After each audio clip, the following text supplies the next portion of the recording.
आसमान के तरह तो ते लौकत है नहीं की तो ते लौकत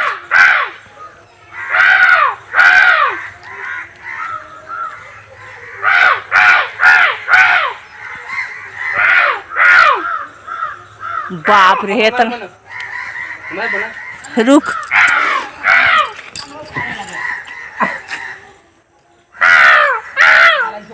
देने कौआ बिठोर दे लॉस है